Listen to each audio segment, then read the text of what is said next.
มอบส่งตัวให้ไปเป็นคนนี้ภัยให้ทางอยู่เอ็นชุมบ้านนาโคจังหวัดนครพนมที่นั้นยังเป็นท่าคมต้องจีบตาบ่เหมือนว่า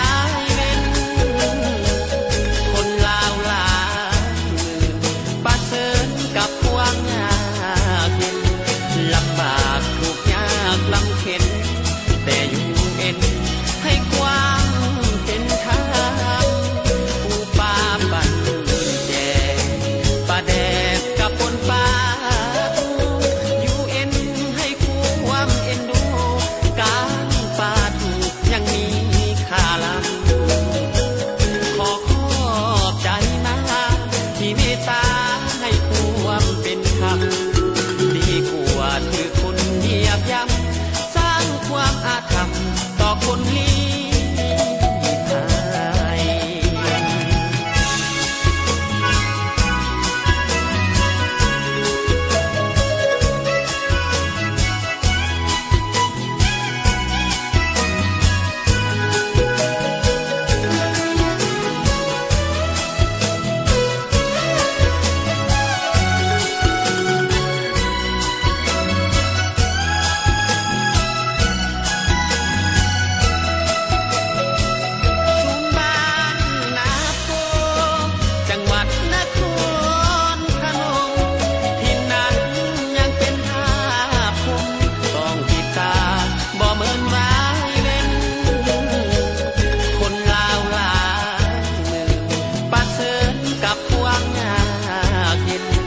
ลำบากทุกยากลำเข็น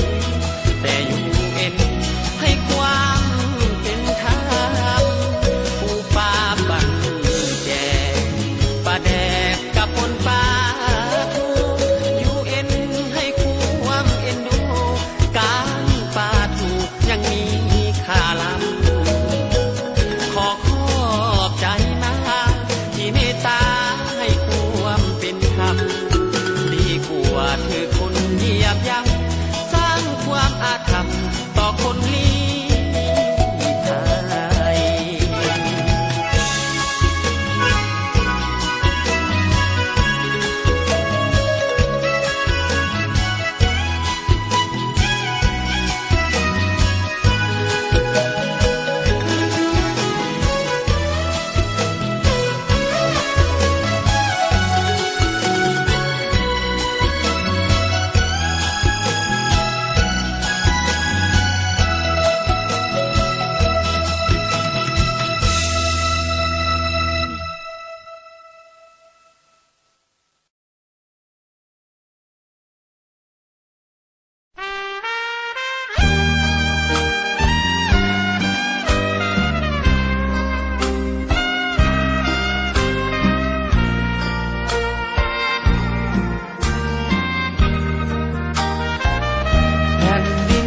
ภัย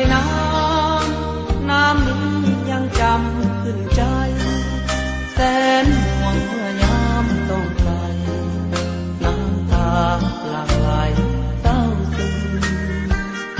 น้ำไฟศักดิ์สิทธิ์ฝังจิต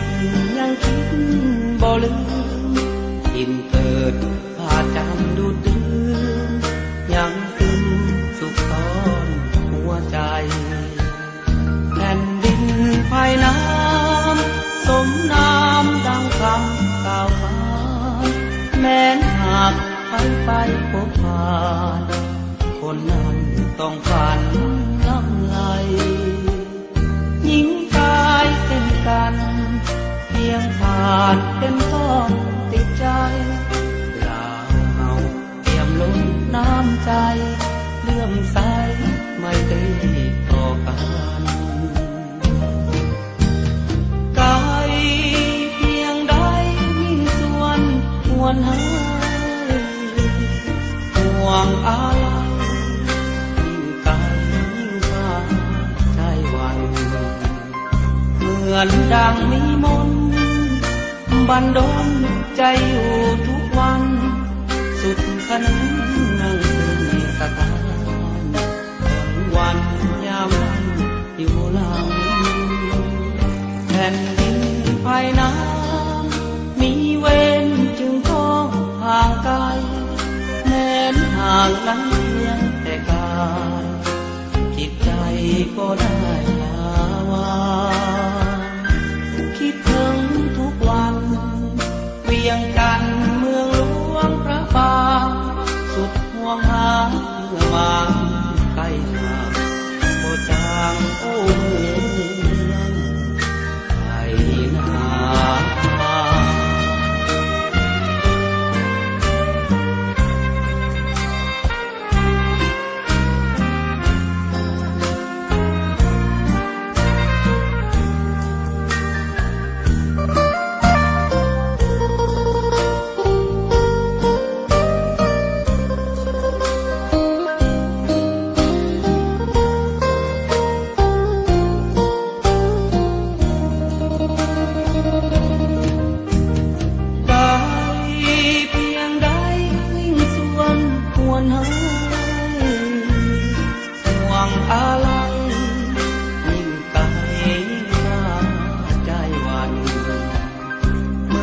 ดังมีมนต์บันดลใจอยู่ทุกวันสุดสนมนั่งซึ่งสถานถึงวันยามอยู่หลังแผ่นดินภายน้ำมีเวรจึงต้องห่างไกลแม้นห่างนั้นเพียงแต่ตาจิตใจก็ได้ลาวางคิดถึงทุกวันเวียงจันทร์เมืองหลวงพระบางสุดห่วงหาเมื่อมาใกล้ตาบ่จางโอ้เมืองไทย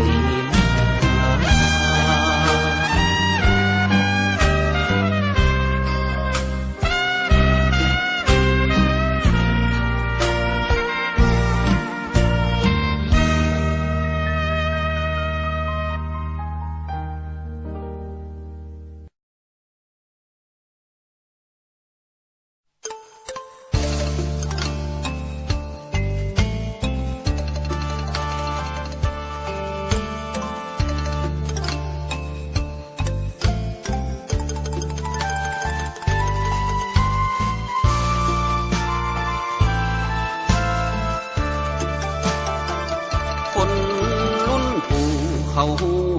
คนอยู่ภาคอีสานล้วนแต่เป็นลูกเป็นหลานของปู่จันทร์ของลาวทั้งสิ้นเสื้อสายลายลองแบ่งเป็นซองทองทำมาหากินโคราชเวียงจันทร์ธานินล้วนเป็นถิ่นลูกหลานปู่จันทร์คนรุ่นปู่จริงหูว่าความเป็นมาอย่างไรระหว่างพี่น้องลาวไทยสมัยก่อนมาเขาจารึกมันผูกฮักเป็นเสี่ยวเหมือนดังเครือเกี่ยวกันถึงทุกวันสาวโคราชไอ้บ่าวเวียงจันทร์เคยนัดพบกันอยู่บุญธาตุหลวงปู่จาฝากความสั่งให้ลาวสองฝั่งเหมือนดังผู้การไกลนายสวงให้ล้านปู่ไปมาหาสู่บูชาธาตุหลวงพระธาตุพระนมให้แหนห่วงเหมือนใจหนึ่งดวงคนลาวสองฝั่งคนรุ่นยาน้ำตาต้องหลั่งลิ้นไหลเมื่อจวบลาวนุ่งสิ้นไม้ผ่านโคราชไปน้ำตาหยาหลังสาวมือกอดแนบสวงอกเหมือนใจจะพังคิดหอดอดีตความหลังสมัยยายังเน่าอยู่เวียงทอง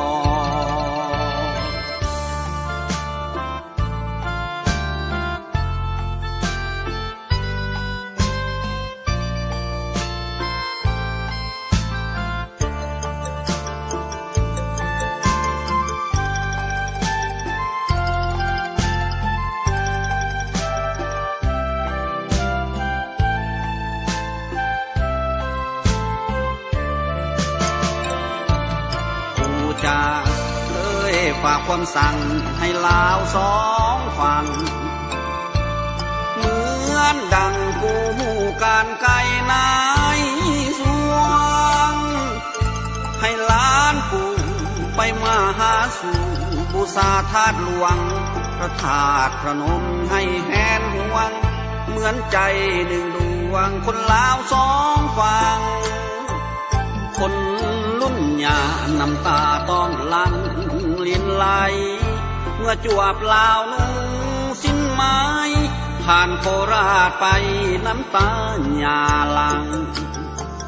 สาวมือกอ